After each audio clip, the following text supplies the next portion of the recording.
Deathworlders have no natural predators because they adopted them all. HFY story.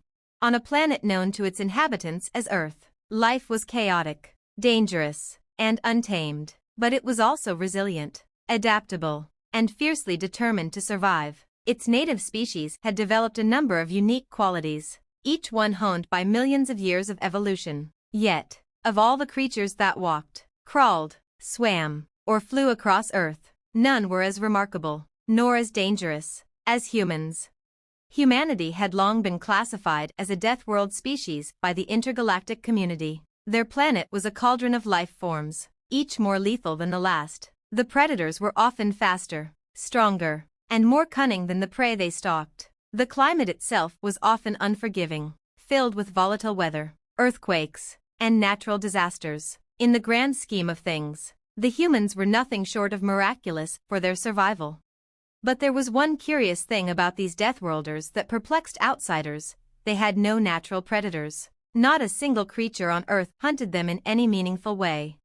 At first, this seemed impossible.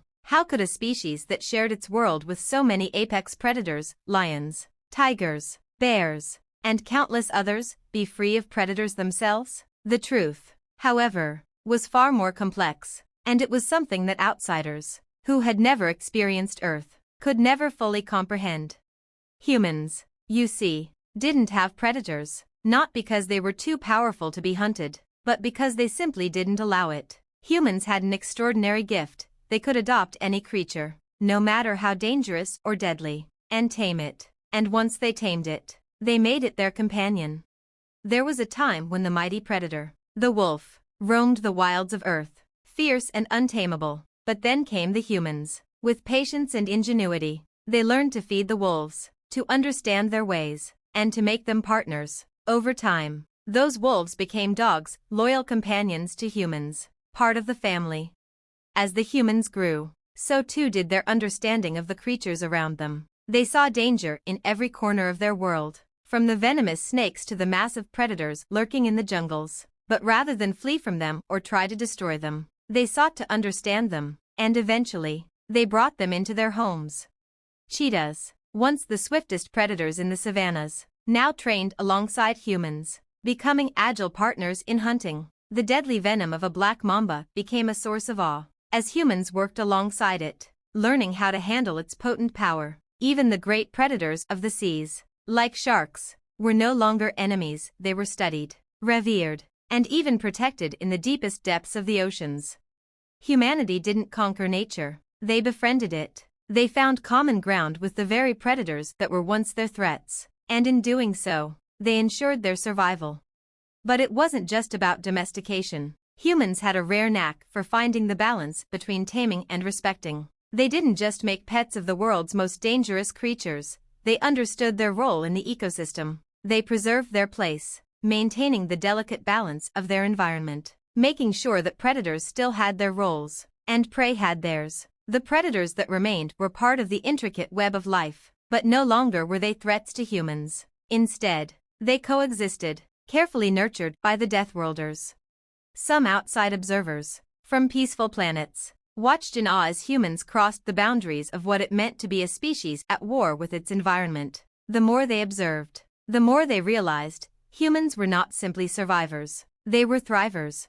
They didn't need to fear the beasts that would normally hunt them. They had adopted them all, made them allies, companions, even partners in the struggle for survival. In this strange twist of fate, it was humanity's ability to care for their predators that ensured they would never truly be threatened again. The Deathworlders had no natural predators, and for once, it wasn't because they were the top of the food chain. It was because they had made every creature, no matter how deadly, a part of their world, and in doing so, ensured their place at the top.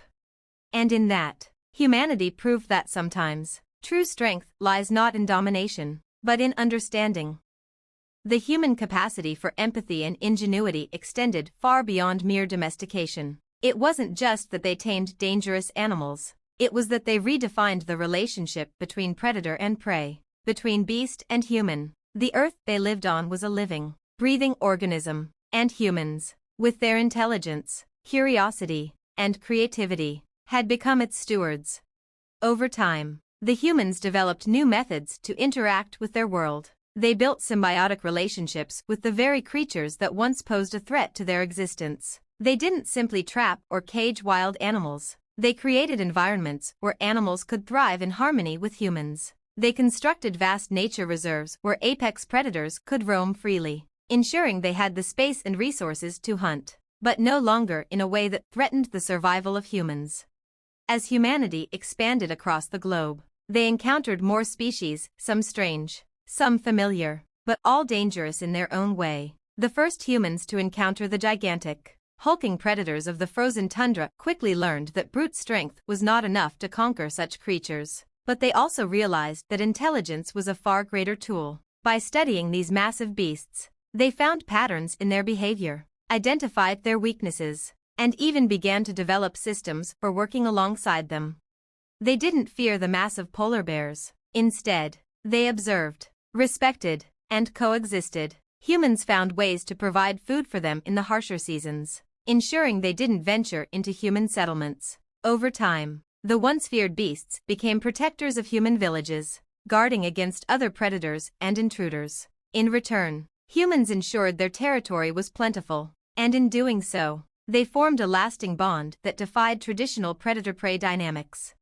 But it wasn't just land-based animals they had tamed. As the humans expanded into the seas and skies, they adopted marine predators like orcas, transforming them from the apex predators of the ocean into trusted allies. Even the mighty eagle, once an unstoppable hunter, now soared alongside human scouts, helping them locate food and warn them of impending danger. Humans didn't just adopt animals for utility. They respected their roles in the ecosystem. They worked tirelessly to ensure that the balance of nature remained intact. While humanity thrived in their cities and villages, they actively took steps to preserve the wilds that nurtured them. They engaged in conservation efforts that saw the revival of extinct species and the protection of endangered ones, all while keeping their environment intact. For outsiders visiting Earth, the sight of humans living side by side with some of the most terrifying creatures in the universe was perplexing. The idea that a species once on the brink of extinction, surrounded by so many deadly threats, had not only survived but thrived, was a concept that defied their understanding of nature's laws. It was a testament to the humans' resilience and their unique ability to adapt, not just by fighting their enemies, but by bringing them into their fold. And so, the Deathworlders, humans, lived on, with no natural predators. Their world was no longer a battlefield where the strong hunted the weak, but a living, breathing entity where even the deadliest creatures found their place in the intricate web of life. They had not simply conquered their world, they had mastered it, not through dominance, but through understanding, respect, and an uncanny ability to find peace with even the fiercest of their foes. The universe watched as the humans of Earth continued to flourish, not by eliminating danger, but by embracing it. There was no predator too fierce, no beast too wild, that humanity couldn't learn to live with. In the end, it was this paradoxical harmony, this bond with every predator, that made Earth and its Deathworlders unique. And perhaps, just perhaps, it was this extraordinary trait that would lead humanity to greatness among the stars. For if they could turn even the deadliest of foes into companions, what else might they accomplish on a universal scale? Only time would tell. But for now, Earth stood as a testament to the remarkable potential of life, no matter how dangerous, when nurtured with understanding, compassion, and ingenuity. In the end, Earth wasn't a death world because of the danger it presented, it was a death world because it had once known that danger, and had chosen to live with it. As humanity expanded beyond Earth, venturing into the stars, their reputation preceded them. The galactic community, long accustomed to viewing the universe through the lens of survival of the fittest, was astounded by the Earthlings' unique approach to existence. No other species in the galaxy had dared to reshape their relationship with the natural world as humans had. No other species had been able to tame not only the predators of their planet but also the chaos of the environment itself. When humans first made contact with the peaceful but wary alien civilizations, their reputation as Deathworlders sparked both fear and fascination. How could a species from such a harsh, unpredictable world manage to thrive? How had they managed to tame creatures that would tear apart the most advanced civilizations of the galaxy? It was in the archives of the Galactic Council that the human story truly began to spread. There, alien scholars marveled at how Earth's inhabitants had not only survived their violent world, but had transformed it into a place of symbiosis and balance. The idea of adopting predators, once viewed as ludicrous, soon became a subject of deep study. Some of the galaxy's most feared warriors, proud species whose strength and survival were their primary sources of identity, looked on in awe at humanity's ability to turn their greatest threats into allies. The Krell, a hyper-intelligent race of warlike creatures with an extensive history of conflict, had once considered humanity a threat, believing that no species should be so adaptable without succumbing to weakness. But as they watched humans domesticate beasts that even their mightiest soldiers wouldn't dare approach, they began to wonder if perhaps there was something to the Earthlings' approach. The question arose, could other species learn to adopt the dangerous aspects of their worlds the way humans had? Could the fierce predators of the galaxy be transformed into allies instead of enemies? The Krell sent envoys to Earth, eager to study the humans' methods of taming the wild. Humans welcomed them with open arms, ready to share their knowledge. But it was not just physical predators that humanity had learned to tame. Their understanding of conflict, whether in the form of natural disasters or interspecies war, became the foundation for a broader philosophy that swept through the stars. They had discovered that true strength lay in unity and adaptation, not in conflict or domination. The galaxy watched as the humans expanded, not with weapons or force, but with empathy, creating partnerships with species that once considered them threats. In fact, it wasn't long before humans helped establish the first intergalactic alliance built on principles of mutual respect, coexistence, and understanding. The Earthlings became diplomats, emissaries, and guides, not through military might, but through the very qualities that had allowed them to thrive on their violent homeworld: resilience, compassion, and an uncanny ability to find peace with the impossible. The first major test of humanity's newfound role came when an alien race, the Zarnak, a highly aggressive species that had dominated their own planet for millennia, began to encroach on human territory. The Zarnak were known for their brutal tactics and terrifying war machines. To the rest of the galaxy, the threat they posed was undeniable. But humans didn't approach them with weapons or threats. Instead, they extended a hand, offering peace and assistance. To the Zarnak's surprise, the humans didn't fight them for territory. Instead, they offered a partnership. Humans showed the Zarnak how their planet had been transformed from a world of constant danger into a haven for cooperation between predators and prey. They offered their knowledge, showing how species could live together, how conflicts could be solved through understanding rather than destruction. The Zarnak, initially incredulous, slowly began to consider the Earthlings' offer. The humans didn't just promise peace, they showed it through actions. They brought Zarnak leaders to Earth, where they saw firsthand how humans had transformed their own planet from a place of survival into a place of thriving balance. They observed humans walking alongside creatures that should have been their worst enemies, and they witnessed the symbiotic relationships that humanity had built over generations. Though initially resistant, the Zarnak began to change their perspective. The message was simple: survival through unity, not through dominance. They began to understand that true strength wasn't found in terrorizing weaker species, but in understanding and growing alongside them. The Zarnak eventually agreed to join the newly formed Intergalactic Alliance, and the humans' methods of peaceful coexistence spread to other species across the galaxy.